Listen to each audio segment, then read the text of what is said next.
Hi, everybody. It's a pleasure for me to present to you Manuel Pimenta. He is a gamification designer from Nova Base. I had the pleasure to watch his presentation at Pixel Camp, which was great. And he's going to present you a similar experience, okay? Gamification is very important. It's very important also, and especially for you, which are that are students of game programming and game development, and also because we are planning a large event in the next year, which involves gamification. Okay, and I will then talk to Manuel about that because we would love to have him with us. Okay, so now without further ado, Manuel Pimenta. Okay, hi everyone. First of all, sorry for the delay. Traffic by the river was awesome as usual. So I'm going to talk to you about gamification.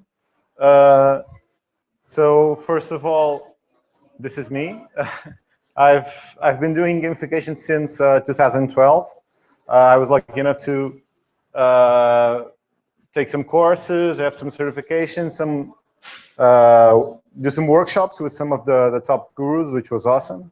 And recently, I've become the representative of the Gamification World Network in Portugal. So we've hosted our first meetup during Web Summit. And our second meetup is due to happen 15th December in Braço de Prata. So if you're interested, you're welcome to come. Okay. So our goals for the next 45 minutes or so. I'm going to try to explain to you what is gamification. Why should you care about it? Why is it important? And also, how could you go about doing gamification? Okay. Of course, in order to talk to you about gamification, I'm going to have to talk to you about the power of games, because gamification only exists because games exist. So in case you don't recognize this, this is an arena. I don't know exactly where it is, but it's about the size of Mel Arena. And it's full of people watching other people play. Okay, there are a couple of guys. Actually, there are about 2 teams, 5 guys each. They're playing each other, and they're playing an online game. And all of these people are watching and cheering. So it's basically a concert. You know, the same amount of people, but with video games. Okay. So for me, video games started with this. Tetris was the first one I played. I owe it all to my grandfather because he had a PC with Tetris installed. And I spent a lot of hours playing it. And suddenly I discovered that this one was installed too. This one is called F-15 Strike Eagle. And after Tetris, this one was pretty different. So different objectives. I had to kill all of those ships. That's a ship, in case you don't recognize it. And then this was the first one I played in my home PC. It's called Indiana Jones and the Fate of Atlantis. And for me, this was particularly important because it was really great to discover this screenshot, because I distinctly remember being a small kid and being stuck in this part of the game for hours. And when I say hours and days, okay? I had no idea how to get past this. And so when I discovered, okay, this was awesome. And this really, what it meant to me is that games have that power to capture me time enough for me. I was just stuck on this scene for hours, okay? So it's really powerful that a game can convince me to spend as much time just on a particular part of the game. And then came this, okay? I don't know if all of you know this. This is called Football Manager. Actually, this one was called Championship Manager because it was the previous edition. And it was the first time that I realized that games weren't just personal for me, okay? Because with Football Manager, I played it by myself. And then when I got to school, I talked about it with my friends. And I discovered, okay, we're going to exchange tactics. We're going to trade some of the players we discovered. This was the first time that I realized that I could take games out of my alone time and take it into everyday life. Okay, so that was the path for me. I got pretty much stuck on Football Manager. I still played loads of hours. But with the rest of humanity, video games started with this. Okay, I'm sure all of you know that. All of you know this game, right? Okay, just to check. So this is called Pong. Pretty basic game in the 1970s. You got to score goals, and the player with the biggest score wins. Pretty basic. So quickly, the gaming community, which it didn't have that many people, okay, but even so, they started to demand more from games, and so game designers started to give them this. Okay, this is called Pac-Man, and as you can see, it's an evolution of the previous one. So you've got different characters, you've got bonuses, you've got points, you've got high scores. So a different iteration, and we were pretty satisfied for a while, and then we wanted to develop more. Particularly, we wanted a story, because Pac-Man didn't have that much of a story. So there's a guy who's running away from ghosts. When he catches that ball, he's trying to catch the ghost. So that's the storyline. And that's the time when story-focused games started to come up. Games like Legend of Zelda, where you're Lynx and you've got to save the princess and you've got to kill the bad guy. So now games started to have a story. They started to become narratives with a visual component. And still, we wanted more. And since we wanted more, game designers gave us World of Warcraft. So this is Zelda is from the 1980s. This one was created in 2004. And this is a scene from a particular raid where there are a bunch of guys, 20 people, playing against a big bad boss and his minions. And that team of 20 people is being coordinated by someone who's checking all the stats, checking the stats from the bad guys, checking all of his stats, and with a headset, he's coordinating the entire team. And the chances that he might be just 15 years old are pretty high. So these guys are coordinating teams since they're 15 years old. Okay, and the surprising thing is, someone did a count from 2004 to 2012. How many hours all of the World of Warcraft players, if they were combined, how many hours, total amount of hours were played? And they discovered that it was about 6 million years. Okay, so there's back in 2012, so we're in 2016 right now, so it must be a bit higher. So back in 2012, the total amount of hours played by World of Warcraft players were 6 million years. 6 million years ago, the human race was starting to decide that maybe it would be nice to like walk upright and use your hands and stuff like that. Okay, that's really a really great amount of hours. Also, they discovered that humans invest 3 billion hours a week playing games. So there's a lot of time where the whole human race, or most of the human race, is playing video games. And not just World of Warcraft games like Farmville and casual games, Candy Crush, stuff like that. Okay, and what this made, what this created, is that the stereotype of the gamer is no longer this. Okay, there's bound to be some hardcore gamers that look like this. Okay, but it's not just like this anymore. Okay, nowadays gamers look like this. Maybe not that pretty, but they're pretty much regular guys and girls. And when you get to the numbers, you find out that 1.4 billion people play at least 1 hour a day. Okay, and when I say 1 hour a day, is that time when you get your cell phone out and play some Candy Crush. 1.4 billion people play at least an hour. In the US, there's 5 million people that play at least 40 hours a week. Okay, and that's the same as a job, and they're not getting paid for it. Okay, 5 million people. 2 out of 5 are women. Okay, so it's no longer a boys' club, and women not only play the casual games, they're starting to play the really hardcore games. There are a bunch of hardcore players. There are women right now they're really, really good because they're better at multitasking. So, and the average gamer age is not 17, it's not 18, it's 35, okay? The average gamer is 35 years old, okay? So that's about the average age of the workforce, okay? So people that are working in companies, consulting firms, software development companies, the average age is about 35, so they're bound to be gamers. And the big question is why? Why are all of these people playing so many hours, spending so many hours of their day in online worlds, in virtual worlds, forgetting about their everyday activities, just spending these hours playing?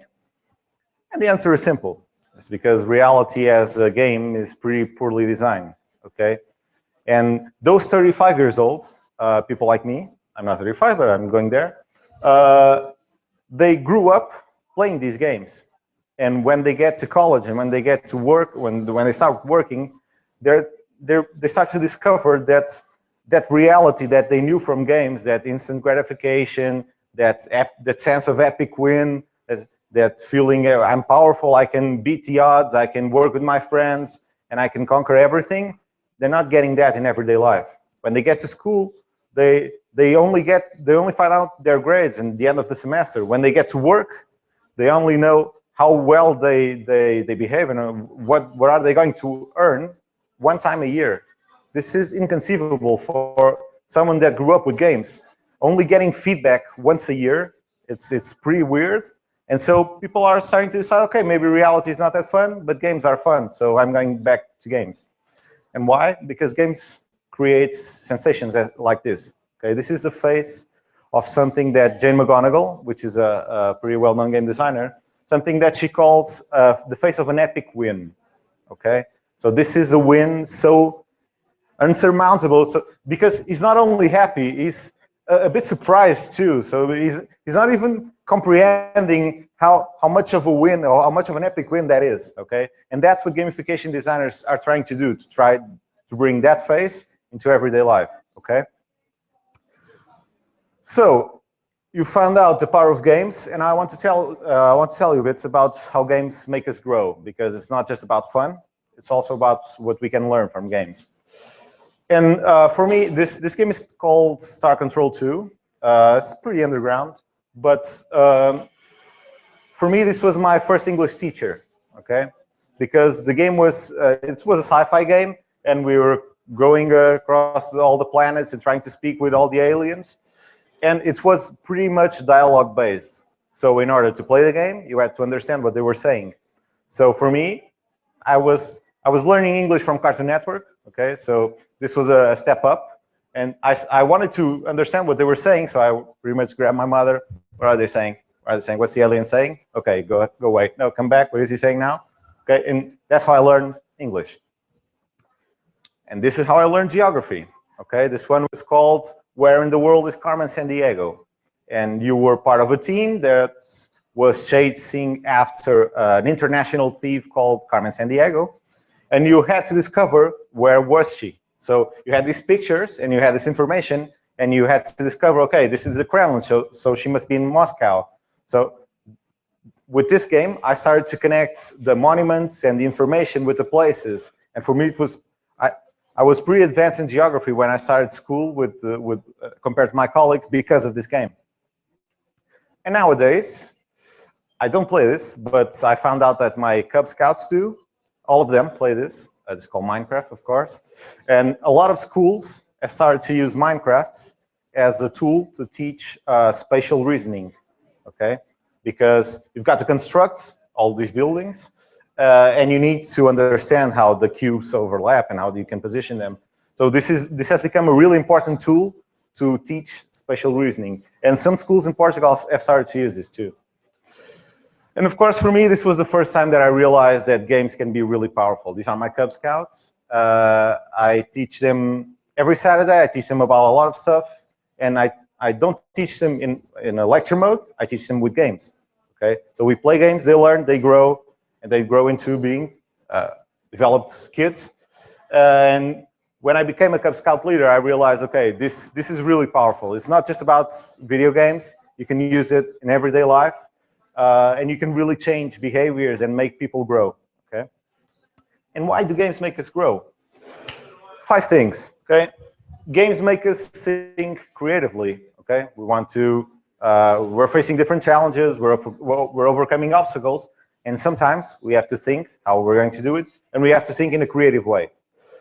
They make us seek novelty, not only because there's always a new game coming up, but also because a game will only keep us playing if it's constantly showing us something new. Also, they make us challenge ourselves. Okay.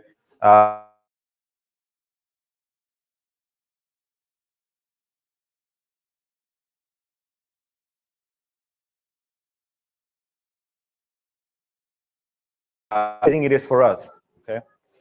Also, and this one, sometimes my parents disagree, but games make us socialize. Okay, particularly online games. Okay? I've got a lot of friends back from college that met some of their best friends online.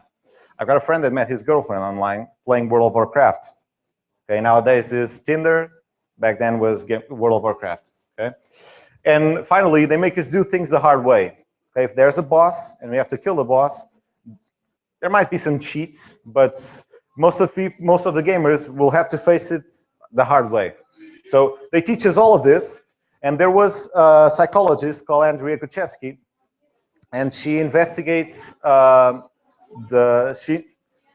research that she does is around IQ, okay, and how kids can develop their IQ.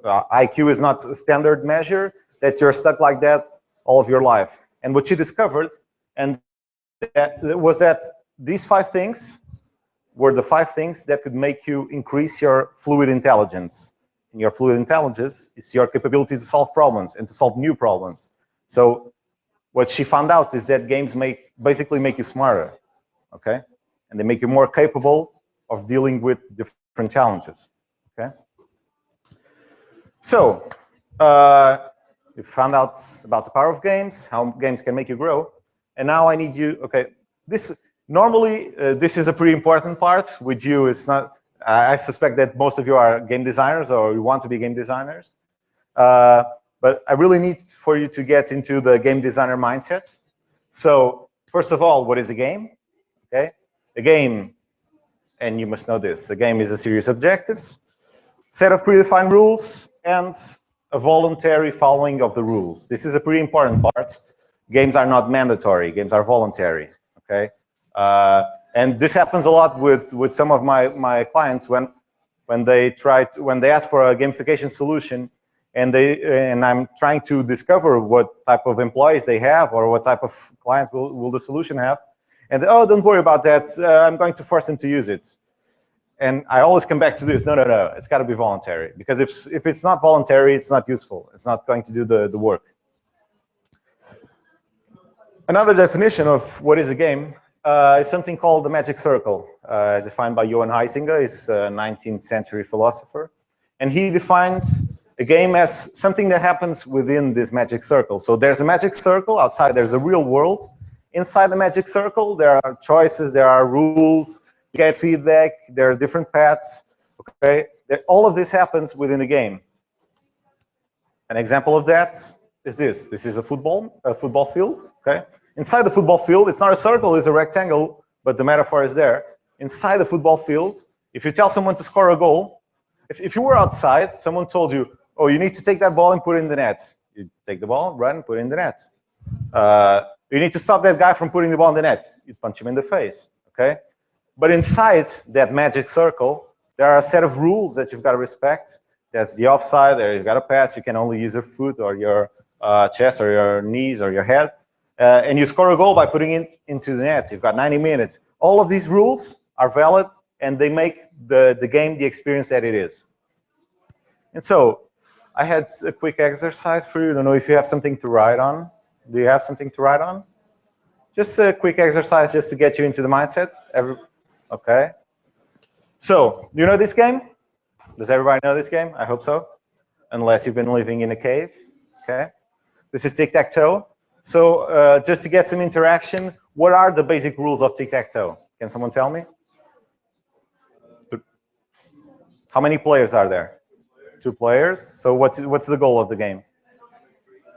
3 in a row, okay? And the game space, what is the game space? A 3x3 grid, okay? So those are pretty much the rules. There's a 3x3 grid. Players have 2 pieces, 2 different pieces. Have to make 3 in a row. If no one can play anymore, it's a draw. Okay, pretty simple. So it's so simple that I'm going to ask you to play for a few rounds. So maybe get together with someone next to you and just play a few rounds just to remind yourself what tic-tac-toe is. Okay? I think you can turn around and play with it. Or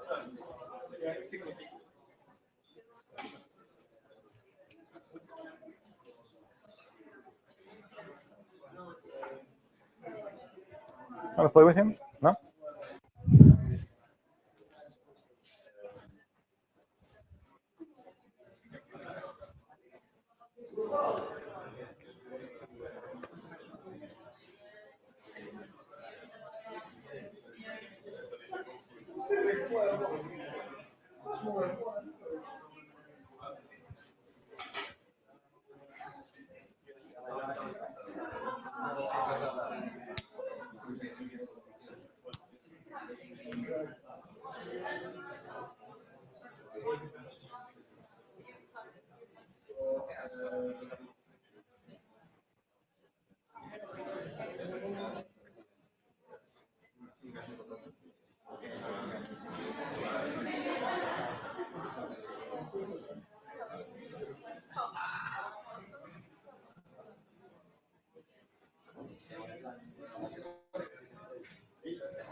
Okay, so has everyone played at least once or twice?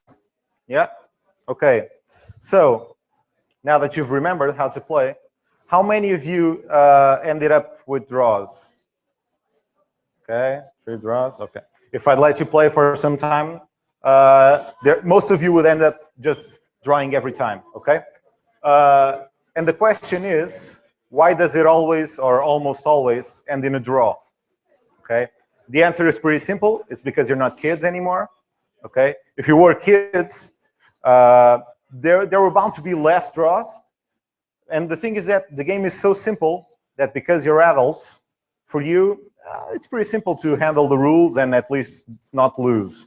Oh, and by the way, if someone ever tells you that they've got this perfect strategy to win every time at tic-tac-toe, it's not possible, okay? So it's been proven it's not possible. There's no perfect strategy, okay? So the challenge is, how could it be better, okay? An example would be something that we use with Cub Scouts. We call it the tic-tac-toe relay. Okay, you know what a relay is? You've got 2 teams, and someone runs to the end, comes back, tags the next one runs, comes back. Okay, so we do that with a huge tic-tac-toe game board on the floor, and each team has 3 T-shirts of a different color. And when they run, they put the piece, and then they come back, the next one goes. And if by the end of the 3 players there's a draw, the next one can go and switch a piece from the place where it was. So what this creates is that now the game of tic-tac-toe has a variable called speed, has a variable called strategy, and speed and strategy sometimes they connect, because it's not always better to go faster, because the one that goes after can just stay behind, see where the other one changes, and then change in order to win. Okay, so we took a simple game and introduced different variables, and it suddenly became a wholly different experience. And now, if you try and go to small kids and, oh, let's play tic-tac-toe, and they're going to be, seriously? And when I tell them, we're going to play tic-tac-toe relay, they go nuts, okay? Because they love to run, they love the strategy, and they love beating the heck out of the other guys that don't play as good. Cool. Okay, so now I want to challenge you to quickly change the rules of tic-tac-toe, okay? Get together with the other person that you were playing with and introduce 1 or 2 rules, remove 1 or 2 rules, something that makes the game better for you, okay? Just, you can increase it, you can add another player, you can add a row or a column, do whatever you like. It's quick, so it's not supposed to become the perfect game now, okay?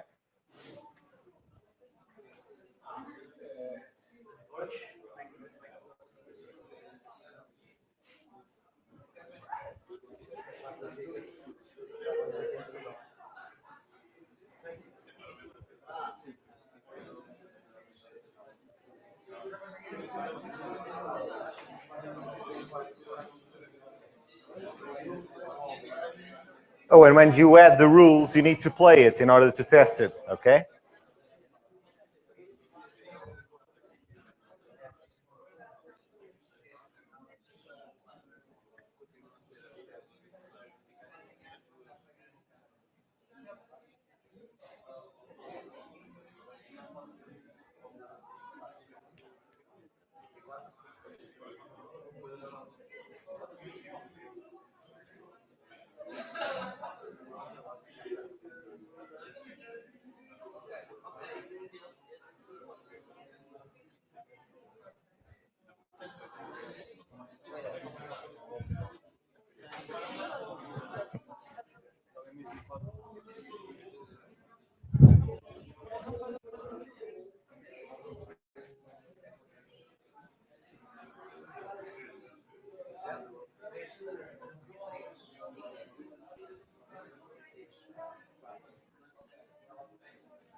Okay, so I hope you were able to play at least once or twice, okay? The goal of this exercise is to go through something that game designers do all the time, which is they draw an hypothesis for a game and they play tests, okay? Pretty simple. So you had this game, you wanted to make it better, you hypothesize that there was a different rule that you could add, make it better, you tested it, and I could hear someone saying, oh, wow, I didn't realize that, okay? So this is the normal results of playtesting. And the next steps would be you would incorporate that feedback that you were getting from playtesting, and you would do it again. And you do it again until you got the game that you were looking for. This is an exercise from a guy called Eric Zimmerman. He's a game designer. He's a teacher of game design, and when he uses this example, one thing that he always says is that the most interesting solution that his students created was one that was the simplest. Okay, so the only rule that they changed was the end game condition. So instead of trying to achieve 3 in a row, the goal was to make the other player achieve 3 in a row. So you had to force the other player to put 3 pieces in a row. So different strategy completely, okay? And this completely changes the game, and it's just a single rule, okay? Okay, now you're in a game designer mindset, and we're going to jump from games. So at some point, someone realized that all of this power could be used for something else. And things like this started to crop up. This is called Foldit, and it's a 3D platform to simulate the structures of proteins, okay? So apparently, proteins look like this in 3D. Okay, and this was created by a research institute and a game design company. And what they were trying to create was a platform that everyone could use to simulate the structures, and it would test if the structures were sound, and you would discover the structures of proteins. And this apparently was important in order to find out hints to solve and to fight viruses. Okay, so one of the first challenges was the Mason-Plitzer virus, which is the HIV virus in monkeys. And the scientists were trying to solve this problem for 15 years. Okay, they were trying to find out the structure of the protein that was used in the HIV virus in monkeys for 15 years. And they exposed the problem to society, to all the different gamers that were not scientists. They were people like us, random people, and they solved it in 10 days. Okay, you went from 15 years to 10 days. Why? Because you introduced a fun way to solve the problem. And suddenly, everybody was trying to solve the problem. Thousands of people trying to solve the problem at the same time. Okay? Another curious blurred line, which is not a game, but it's something different. It's called the WoW Wiki. And this is the Wikipedia from World of Warcraft. And it's the second biggest Wikipedia in the world. Okay? The second biggest. We've got Wikipedia, and then there's WoW Wiki. Okay? So all of those players, they are playing more than 40 hours a week. After that, so they work, they play 40 hours a week, and then they write about it. So this is no longer the game. It goes beyond the game. And this is something that surprised a lot of researchers for a lot of time. And this is one of the hints that games could go beyond the normal game dimension. And so at some point they decided, okay, we need to give a name to this. And they named it gamification. And what it is basically using concepts from games in non-gaming contexts in order to solve real-world problems, okay? In order to solve problems, basically. You learn from games and use it outside of games to solve everyday problems, okay?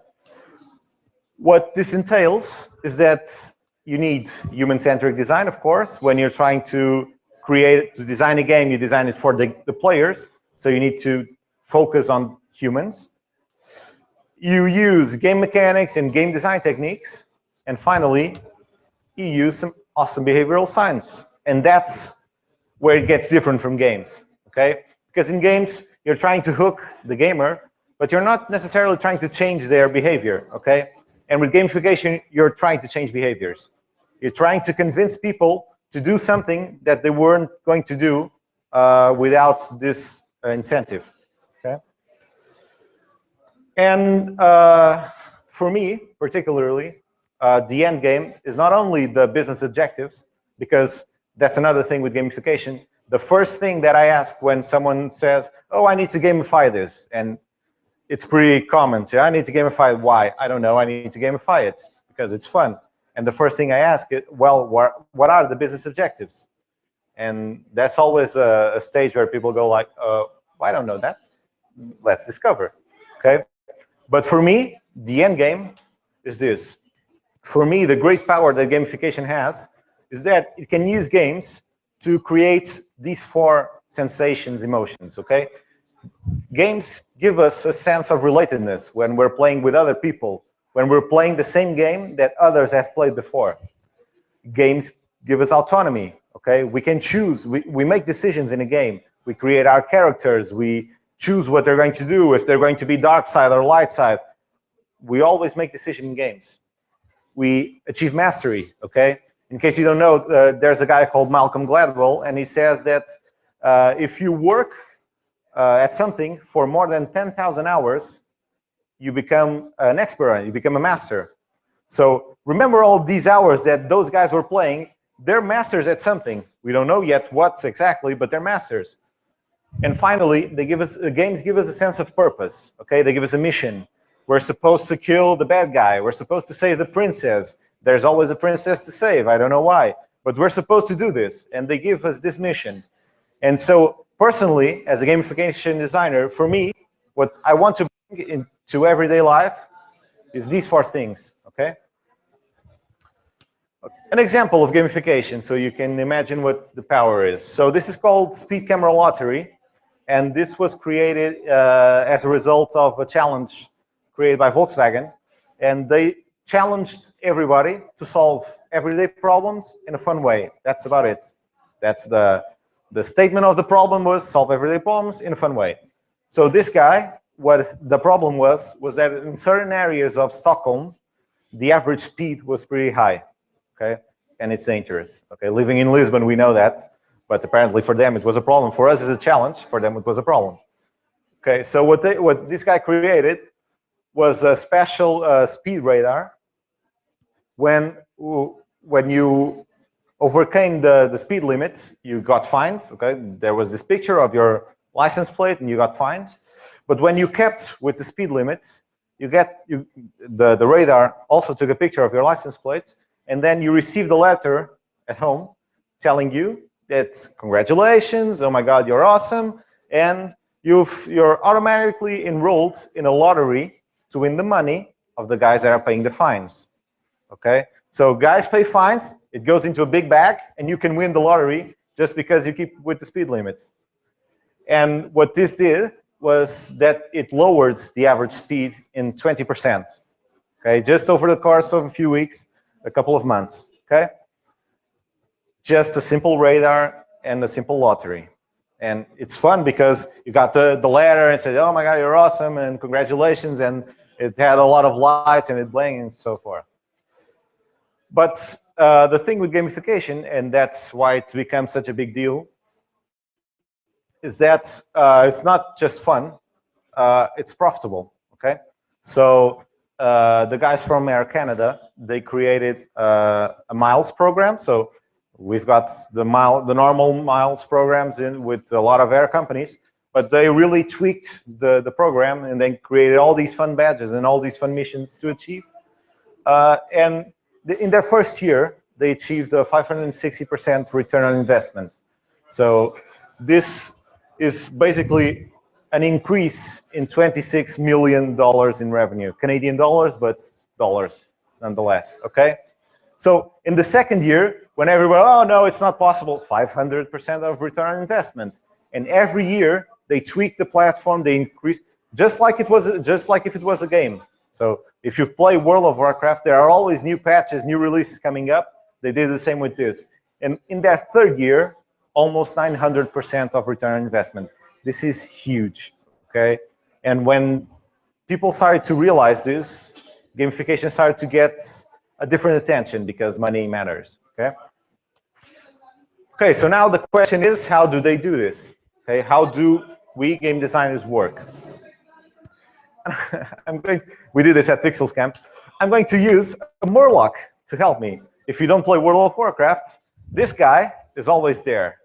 And you get to kill a lot of these guys, okay? It's pretty annoying, so I thought it was fun to add. So, Zombies Run. This is another example of gamification. This is a running app. And if you don't use running apps, you probably know someone who uses running apps. And they post on Facebook that they ran 2,600 miles, and you're sitting in your couch eating some fries and thinking, you bastard, man. I'm feeling guilty right now.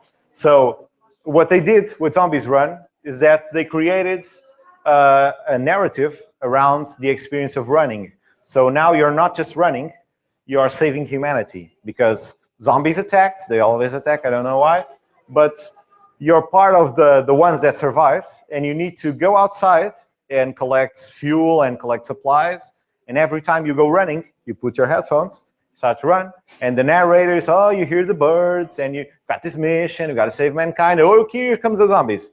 And you've got to run from the zombies because you can hear them getting near to you, and it's pretty scary, okay? Because they're not saying brains, but you get the feel that they want to eat your brains. And then suddenly the narrator tells you there's a hedge, and you can hide behind the hedge. But now you've got to look, oh, and hide, and you're doing squats now. because you're hiding and looking, hiding and looking. And they just introduced a narrative, okay? And this is a pretty important game mechanic. This is one, for me, this is one of the most important game mechanics.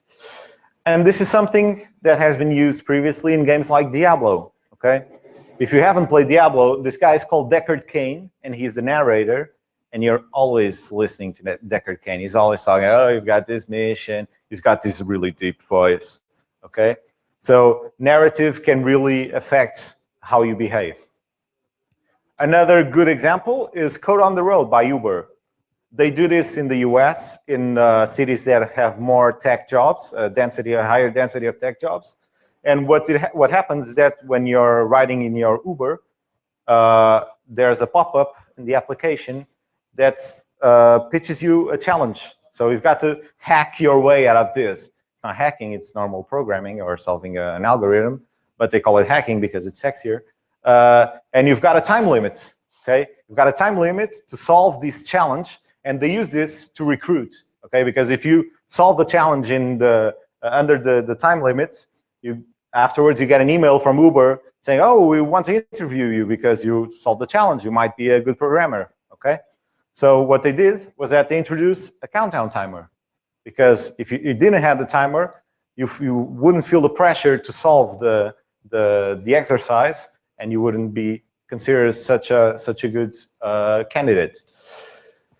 And this is something that we know from Mortal Kombat, because if you're facing someone that's as good as you, the countdown timer will be important, okay? Because it's ticking and you're thinking, oh, I've got to just duck and kick, okay? Another good example, Khan Academy, okay? If you're a gamer, you might recognize this structure, okay? In games, it's called the skill tree. And basically, Khan Academy is an online academy. It teaches you things from math to physics to pretty much everything. And every time you learn something, you go further down the skill tree.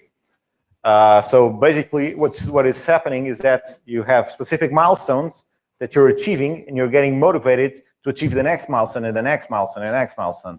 And this is what happens with skill trees, okay? In Final Fantasy, for example, every time you get enough points, you can learn a new skill and increase your character, okay? This is pretty basic stuff. This one I like it a lot, because this one was created at NextJump, and it's the NextJump CEO, he's called Charlie Kim, and NextJump is a software development company, okay? So basically, all of the employees, or most of the employees, are programmers, okay? Keep this in mind. And what Charlie Kim wanted, he believed, because at some point in his life, he became really fit, okay? He was really ripped. And he found out that by getting really fit, he increased his ability to focus on problems and to solve problems. He had enough energy to work longer hours than the others. And so he decided that all of his employees had to work out, and they were developers, okay? So this was a challenge. And so he tried to, he pretty much did the normal game development cycle. He introduced a variable, and he tested it, see if it works, test it again, introduce another, introduce another, introduce another. So he started by offering his employees free memberships, and they started practicing the official Portuguese sport, which is having a gym membership, okay? They didn't go. And so what he did was he installed a gym in the headquarters of NextJump. They started to go a bit more, but it was still not enough, because people were working, they were developers, they were really focused, they were working longer hours, and when they got out, I'm not going to work out now. So he started to create teams, and suddenly it was not just you. If you didn't work out, your colleagues wouldn't get the points, and they wouldn't get the benefits, so your colleagues were pulling you to go work out. And then he decided, he found out that if the teams were static, the best teams would always win, the worst teams would always lose. So he created this algorithm that was always mixing up the teams. So by the end of about 3 or 4 years, 80% of all developers were working out at least 2 or 3 times a week, okay? They were all developers again. I need to get this out there, because as a developer, I can understand their pain. And he got this mission in mind, and he achieved it with game mechanics. Okay, he used leaderboards because the different teams were always competing with each other and were always challenging the others. And since the teams were always switching, the leaderboards were really dynamic. Okay, and this is something that we know from BattleNets. Okay, if you've played StarCraft, for example, you've got these ladders, these online rankings, and they're always changing, and you're always feeling the motivation to go and play again in order to climb up the ladder. Okay. Another great example, I particularly love this one. This is called Carrot Weather. And this is basically telling you the weather, but with an attitude, okay? Because it's really ill-tempered. The app is really foul because, yay, it's partly sunny, skin cancer, okay? This is based on the previous app was called Carrot. This was just called the Carrot app. And it was a to-do list. And if you didn't do the tasks, it would really be nasty. It would black out your screen. It would respond in, it would insult you. If you didn't do that, you're lazy, you're fat. It's really ill-tempered. And they brought this to a normal weather app. So what they did was that they introduced just pure mischief, just being funny. And this is something that a lot of games use. Okay? If this guy in World of Warcraft, he does nothing. He's just funny. Okay? He's just there for you to feel glad that you're killing it because he's really annoying. Okay? And in games like Monkey Island, okay, The Secret of Monkey Island, something like funny dialogues was really important for the game because it's like dialogue-based. The story is it's interesting, but the game is not that really dynamic. So the value of it is in the dialogues. And finally, this one I've used for a while. I haven't used it for some time now. This is called Habitica, and it was called Habit RPG because the focus was handling your everyday tasks like an RPG. Okay, so every task suddenly becomes a quest. Okay, and you need to do your laundry. Okay, and you need to go work out, and you need to eat a vegetable, and this gives you experience points, and you go up the levels, and you earn money, and you buy some equipment, and this guy is really pimped up right now. Okay, so he's pretty much doing a lot of things. Level 23. Okay, so suddenly it's not your everyday tasks; they are quests, and you can have teams. This guy has all of these guys, and they have common challenges. And if he's not doing his chores, the other guys will seriously crack down on him so that he does his chores. That guy is level 90, so he's pretty serious about his to-do list. Okay. And what it does is that it allows you to create your characters from scratch, okay, much like an RPG, much like World of Warcraft. Okay, you create your character from scratch. And this is one of the really great appeals from World of Warcraft, is that you have all these different races, and in each race, you're a guy or a girl, so a lot of different combinations.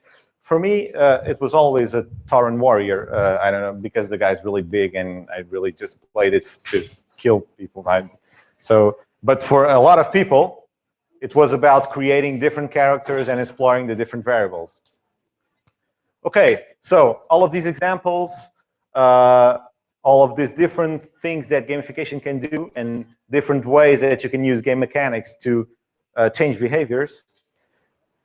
And what happened was that back in 2015, these guys started looking into gamification. Okay, and when these guys start to look into anything, suddenly it becomes the next big thing. Okay, gamification came up in about 2010, and it started to go up the hype cycle slowly, but in 2015 it exploded, and suddenly everybody was doing gamification. And particularly for my company, this was the time where I stopped being a normal software developer, and I became a gamification designer. Okay, because the need was there. And one thing that I want to leave you with is this thing. What happened in when gamification came up, there were these guys, these analysts from a company called Gartner, and they're this big company that's always advising other companies and telling them what to do. And what they said was that by 2015, 80% of all gamification solutions will fail because they are poorly designed. And this is what happens every time there's this big hype, and there looks like there's a really easy solution for every case, and that solution is called points, badges, and there's something missing here, that's leaderboards. Okay?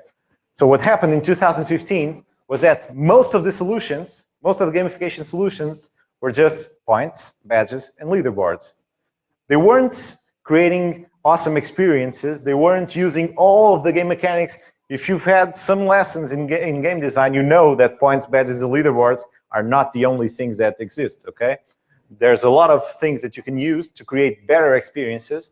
And so what started to happen was that there was this hole in the loyalty path. So when people started to use the gamification solutions, they would get really pumped up. Oh, I'm winning points, I'm winning badges. There's a leaderboard, so what's now? And then they fell out into this chasm, okay? And sometimes what happened was that there was a backlash. So people now felt betrayed. So now instead of the solution making your product better, it made your product better for some time, and now it made the product worse because people felt betrayed. So what they discovered was that you need to do a lot of other stuff in order to create really purposeful solutions. And that's what's been happening in recent get-together, recent conferences and recent meetups. All the gurus are asking the industry, please guys, stop doing this and start creating better experiences. And for me, this is probably one of the best experiences that I've had in a game. Okay, this is called Journey. It's a pretty awesome game. And for me, the most awesome thing is that the first thing the game does is not tell you anything. So you get this. You're this guy, there's a mountain out there, and you discover that, okay, I can use the keyboard to run around, I can maybe jump, I can do a somersault. And the fact that you look at the big mountain and you look that there's this big light over there and you think, okay, maybe I should go there because it's the only thing in this freaking desert.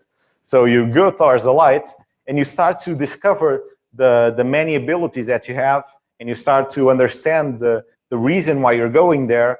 And it doesn't use points. There are no badges. There are no leaderboards. It's just a really, really interesting experience, a really fun experience. And you're learning while you're playing. There's no rule book. There's no cheat. You just need to run and go there, and you're learning while you're playing. So it's really an interesting experience. And for me, it's a really important difference between this and this, okay? And also, what I want to leave you with is that gamification is a really powerful thing, okay? There some of the examples that I didn't show back there were really.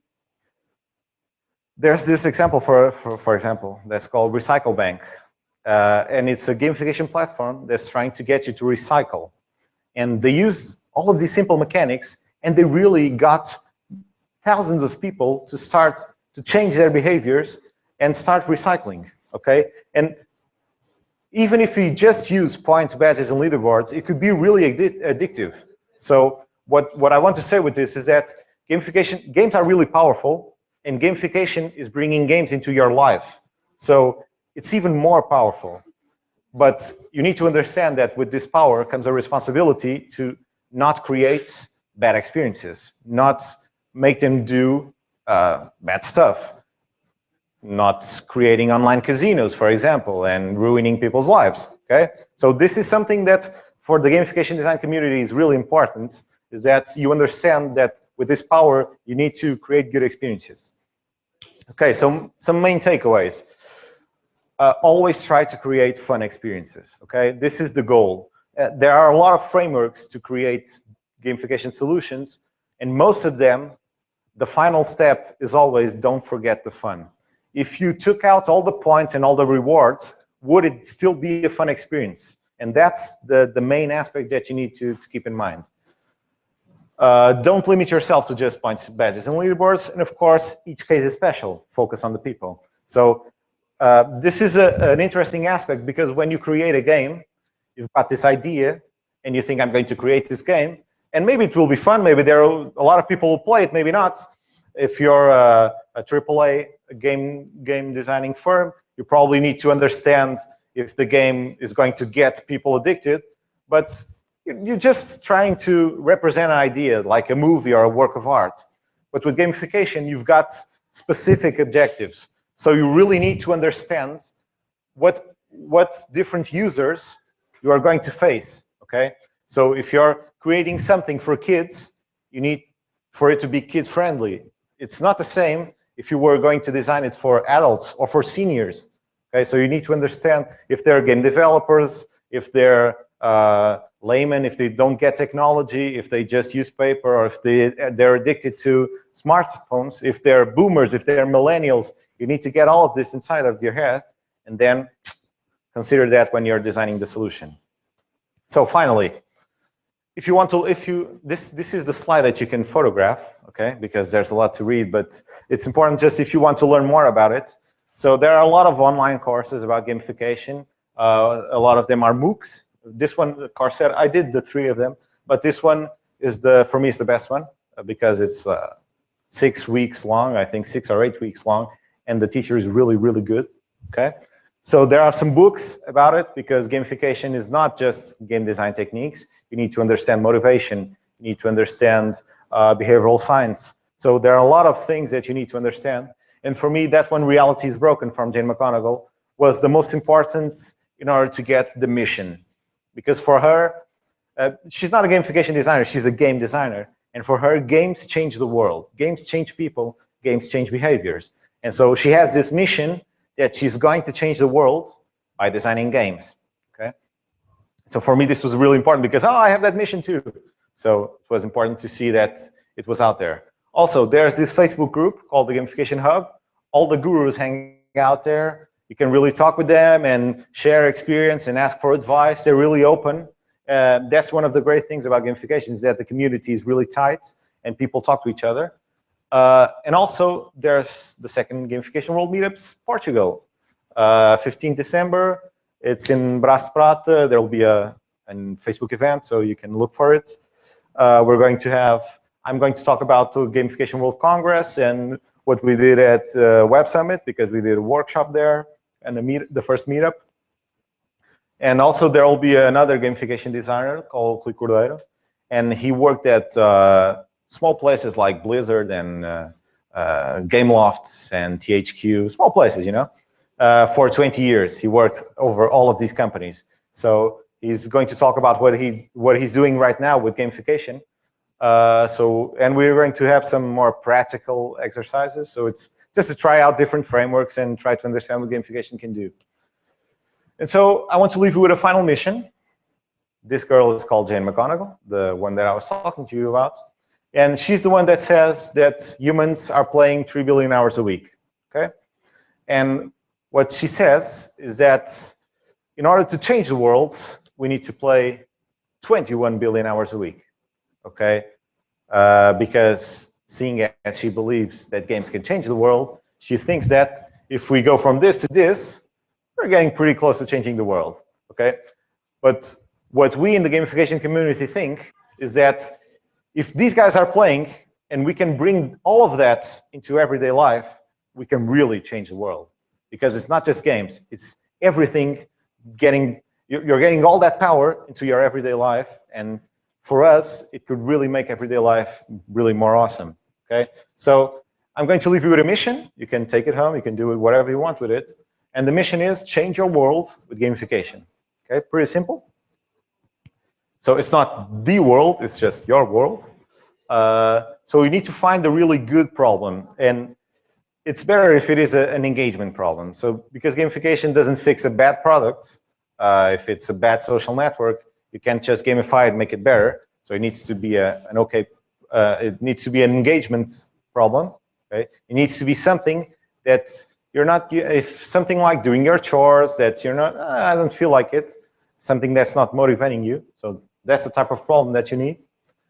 You need to ask around and see if other people have that problem, okay, in order to get different perspectives on the problem. And then you're going to think about your favorite games, okay, and think about how they get you hooked For me, Football Manager gets me hooked because I'm playing with my club and I'm hiring the best players and I decide the tactics. And when I win, it's my players that are winning, it's my team. For me, it's the autonomy and the decision making that's important. For you, it could be something else. So you need to find out what's your favorite games or what are your favorite games and need to understand what makes them special for you. Is it the strategy? Is it the action? Is it playing with other people? Okay. And then you're going to take what makes it awesome and apply it to the problem. Pretty simple. Okay. So you've got everyday chores, and you're really a big fan of World of Warcraft. So Habit RPG. Okay. You transform your everyday tasks into quests, and it's a mission for you suddenly. Because if you're a World of Warcraft player, it's pretty sure to bet that you're focused on the mission. You're focused on getting better and getting better equipment and getting better at solving the problems. So finally, you need to test and redesign, okay? And that's a game development cycle. You design, test, redesign, pretty simple. Okay, that's the mission for you if you choose to accept it. It's not going to self-destruct, okay?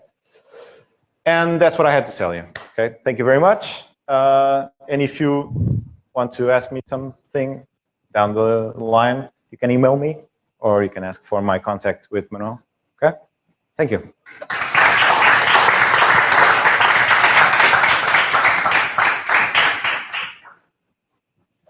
So thanks a lot, Manuel. Any questions? No? Come on, guys. Well, I have a question. Okay, go ahead. What's a day like in the life of a gamification designer? Okay.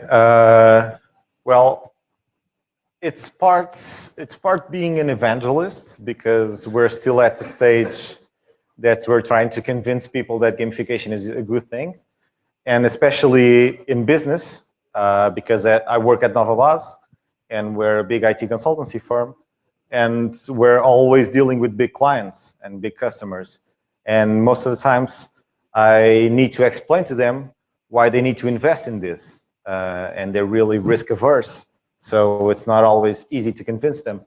So it's part being an evangelist, and it's part being, it's really fun, okay? Because what we're doing is that we have this framework, and it's all focused on working on hands-on work with our customers and with our users. And so we're always doing workshops and designing this, trying to use these different dynamics to try and get the customer to choose really what are the best objectives. And we're interviewing people and trying to build our player personas. And then we use this really tree-fit canvas where we design the player experience and the player journey. And we even have these cards that we use to remind ourselves of really the cards that I use on those slides. They are physical cards that we use while designing. So it's always fun to do this. It's challenging because when you design a game, and you might know this, it's not a closed thing, okay? People evolve with the game. So a lot of times you need to explain that it's not a one-off thing. You don't design and there you go, and you can use it forever and it's going to always work. It won't always work, okay? And you need to understand, and even if you interview the people and you know and you build these great personas, it might not always work. So you need to test it and you go and talk with the players and trying to understand, well, why doesn't it work? Why aren't you playing? Why aren't you getting addicted to it? And you need to understand this. So you're always discovering new things. Every day is always a surprise. It's pretty fun.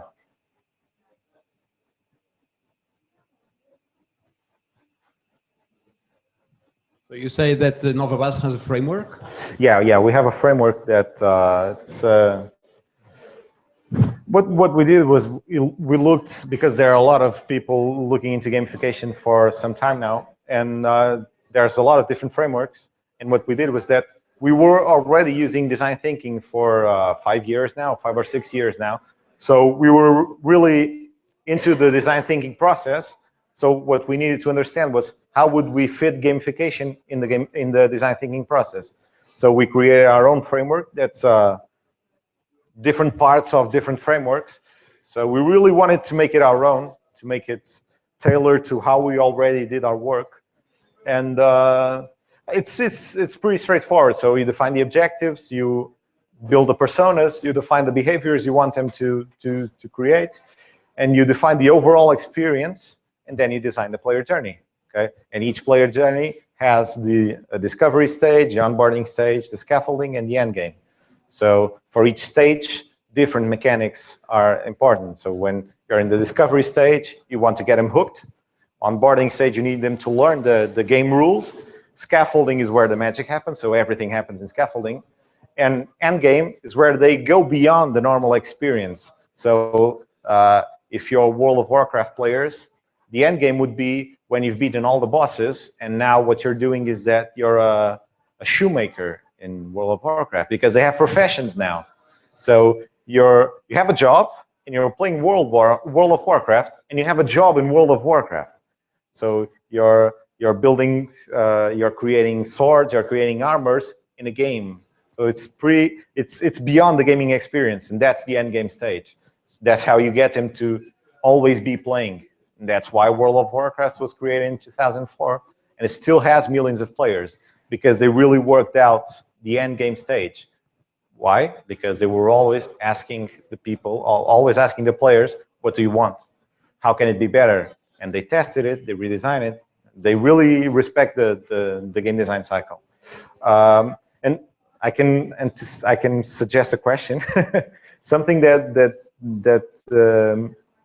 I get asked a lot is, what does a gamification designer need to know? So where do gamification designers come from? Are they always software developers? Are they management consultants? Are they marketing guys? So the easy answer is that they come from everywhere. So you've got gamification gurus, they are marketers, they are software developers, they are network engineers, they are psychologists. Okay, there's this guy here in Portugal, and he's the president of the Order of Portuguese Psychologists, and he's a gamification designer too. So you've got people from really different backgrounds. So basically what you need is the will to learn, and it's pretty useful if you're a gamer, because you really need to understand what's behind that. If you didn't feel the motivation, you're not going to empathize with the users. Okay, so that's about it. Any questions? No? So thanks a lot for coming, for an awesome presentation. Thank you. And you're always welcome here. Okay, thank you.